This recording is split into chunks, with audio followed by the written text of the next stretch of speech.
sidoo kale waxa muhiim ah waxa weeyaan inaan ogaano magacan Ilaahay subhanahu wa ta'ala al-Kaafi ah waxa Ilaahay ku weydiisanaysaa Ilaahay inuu ka kaafiyo sharta ay kula maagan yihiin hebel iyo hebel iyo hebel cid ku dulmis waxa leedahay Allahumma kfini sharra fulan wa fulan wa fulan wa fulan عدي كدل مسي أو ظلمي كوهيسة إلهي بعد كوي دي سنة يسمى عساس إله أديك كافي جاهم كوي دي سنة يجا كافي سد شرط هبل شرط هبل شرط هبل ولما جيه إلى الدنيا ولذلك النبي قال صلى الله عليه وسلم كان إذا خاف من رجل أو من قوم هادو كبق قف نبي أو إنه الشر صوّد أو أجاد أما قاموا كعب صلاة نبي وحي كد عيسى صلى الله عليه وسلم اللهم إني أجعلك في نحورهم وأعوذ بك من شرورهم دعاء ذا النبي وأخرج قالها الضوء كعب صلاة دعاء ذا النبي كهر بيجر إله شرته ذا كل علم إله شرته ذا كام مجان إله سبحانه وتعالى نجد دفاع ونجد كافي دعاء ذا النبي كد عيسى صلى الله عليه وسلم ثقة إلهي قفك وكقبه أيانا وحي كينيسا dhibaatooyin badan oo lala doonahayo haduu ducadaas Ilaahay ku baryo Ilaahay inuu kaga kaafiyo nabigeena calayhi salaatu wassalaam asagoo geed hoostii jiifa saxaabadiina ka kala tageen ayaa nin reer baadiyaha u yimid oo gaal ah seefti nabiga geedka saaran buu ka qaatay galka ayuu kala baxay waa la dul istaag markaas wuxuu ku yiri man yamna'uka minni maanta yaaga ka difaacahay seeftaadi ana haysta waan ku dul taaganahay cid kula joogtaa ma ay jirto yaaga ka mancinahay markaas nabigu yiri Allah mar labaad buu ku celi yaaga ka mancinahaya Allah mar saddexaad buu ku celi Allah seeftii baa gacantiisa ka soo dhacday markay seeftii ka soo dhacday ayaa nabigu qaato yiri man yamna'uka minni aniga yaaga ka mancinahay markaas wax iga ka mancinahay ma jira maxaa yeelay asagu Ilaahay ma aaminsana Ilaahayna ma rumaysna laakiin nabiga sallallahu alayhi wa sallam qismeel dheer oo kamaal ayuu ka gaaray thiqada iyo kalsoonida Ilaahay ku kalsoon yahay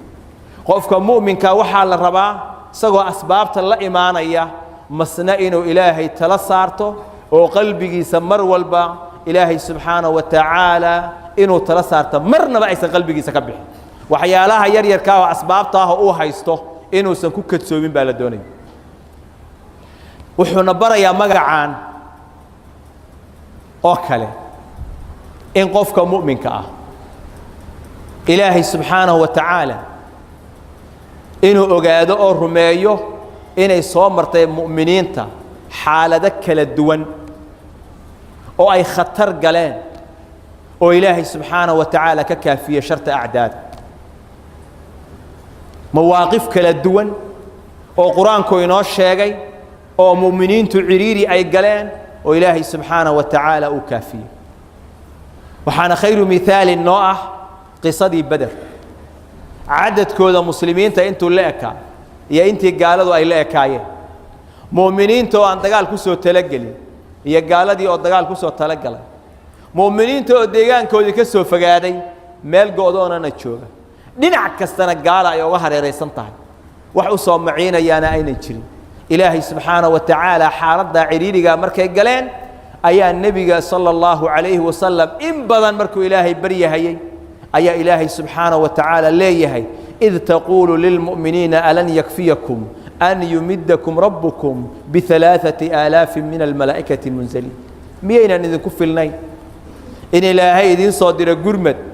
malaa'ig ah 3,000 oo la soo dejinayo oo ciidana Ilaahay inuu soo diro miyayna idinku filnayn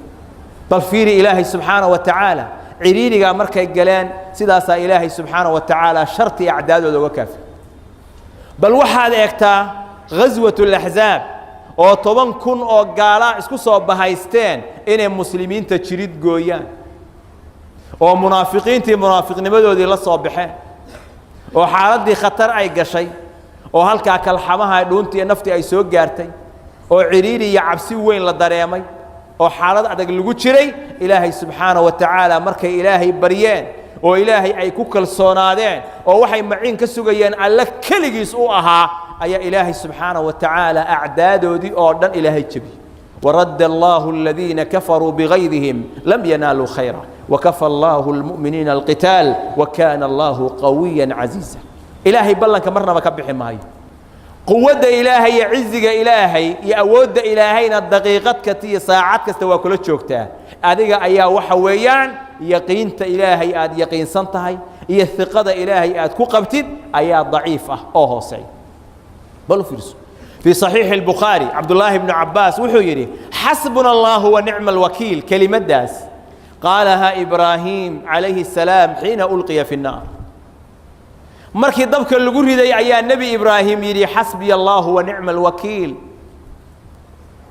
مركي قالوا اسكسوا بهايستين أيا كويرة النبي يري صلى الله عليه وسلم أي الصحابة حسبنا الله ونعم الوكيل إلهينا وكحفظي سبحانه وتعالى وأنا كبت باتي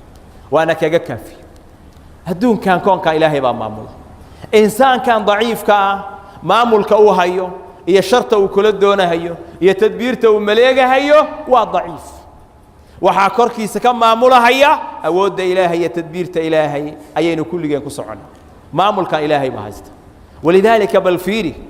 النار لم تحرق إبراهيم عليه السلام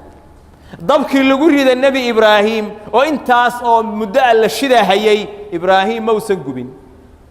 يا دمي إلهي سبحانه وتعالى قل يا النار كوني بردا وسلاما على إبراهيم ولا قديش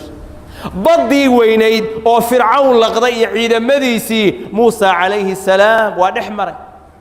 كما غرقومي من أيسن لقي بل وفيرسو الحوت لم يأكل يونس عليه السلام ملايقي وينا أو بدأ قنت هذا يونس لقي ما نعنين من تابنين تدبير بني آدم كو أي سمين أيان يا وحى أي ملاك أيان هي تلذذ وحي ركوبا ويينكم مرجلين يينا همكم جلين إلهي سبحانه وتعالى كحرا وأسجع كلية توب وأسجع كلية بري وأسجع الرمها جا أبندقو وقلبي جا ظروفها هي حوائجته هي نباتوين ككهيسته إلهي سبحانه وتعالى أتضرع وأنا أقول لك أنت سوك عدد إلهي سبحانه وتعالى واكو كافنا وأنا حقيقة أسجع إلهي الكافية أليس الله بكاف عبده ميون إلهي أهين مد كيس كفين عدة أكبر قيس إلهي كما جنك عليس كهيست إلهي نكاق هذا ويدس إلهي سبحانه وتعالى شر الله أنت كهيست إلهي عذر كأنه كافي وكاق هذا إلهي ويدس بريهاس يتوق مداس وحويان ووح وقال السن أو أنا هيسم قفك مؤمن كهوبك أو هيستو كده قال لما يا والدعاء بريها يتوق مدا يتضرع إلهي أموتشناي يينكم مرجلين قالوا وح هيستان وحي أود شيئا يا وح أخبارت أدمغ ليسيد قفك مؤمن كما دام إلهي أرمي سيهي فالله وحده هو الكافي جل وعلا اللهم ربنا آتنا في الدنيا حسنة وفي الآخرة حسنة وقنا عذاب النار اللهم إنا نسألك الهدى والتقى والعفاف والغنى اللهم أعز الإسلام والمسلمين وأذل الشرك والمشركين ودمر أعداءك أعداء الدين يا قوي يا عزيز اللهم إنا نجعلك في نحورهم ونعوذ بك من شرورهم اللهم اكفنا شرهم وشر الظالمين جميعا صلى الله على نبينا محمد وعلى آله وصحبه أجمعين